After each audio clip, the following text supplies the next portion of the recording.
राजस्थान की ये मरूधरा केवल रेत के टीलों का विस्तार नहीं है, बल्कि ये वो वीर प्रसूता भूमि है जिसने अपने रक्त से इतिहास के पन्नों को सींचा है। यहाँ की मिट्टी के कण कण में वीरता, स्वाभिमान और बलिदान की गाथाएं रची बसी हैं। इन्हीं गाथाओं में एक अत्यंत गौरवशाली नाम है हाड़ा राजपूत वंश। अग्निकुल के प्रसिद्ध चौहान वंश की ये शाखा अपनी अडिग निष्ठा के लिए जानी जाती है। 13वीं शताब्दी में जब राव देवा सिंह ने बूंदी की स्थापना की, तब किसी ने नहीं सोचा था कि ये छोटा सा क्षेत्र वीरता की ऐसी मिसाल पेश करेगा जिसे आने वाली सदियां युगों युगों तक दोहराएंगी। वो प्रण जिसने चित्तौड़ को हिला दिया। ये कहानी उस समय की है जब मेवाड़ के सिंहासन पर महाराणा लाखा विराजमान थे। एक बार किसी कारणवश महाराणा बूंदी के हाड़ा शासकों से अत्यंत रुष्ट हो गए।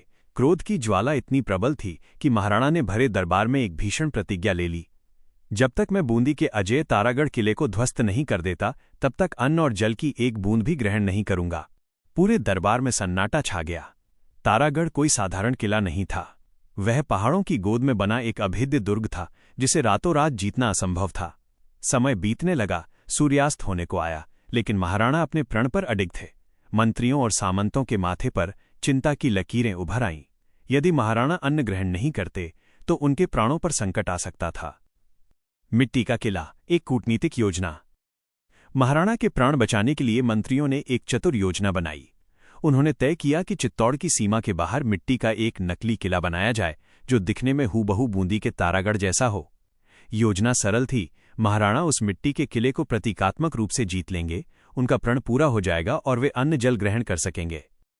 अगली सुबह मिट्टी का वो भव्य ढांचा बनकर तैयार हो गया। महाराणा अपनी सेना के साथ उस नकली किले पर विजय प्राप्त करने के लिए निकले।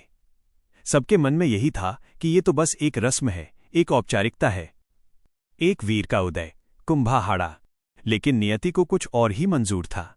उस समय मेवाड़ की सेना में कुंभा हाड़ा नाम का एक सैनिक था जो बूंदी का मूल निवासी था। जब उसने देखा कि उसकी मातृभूमि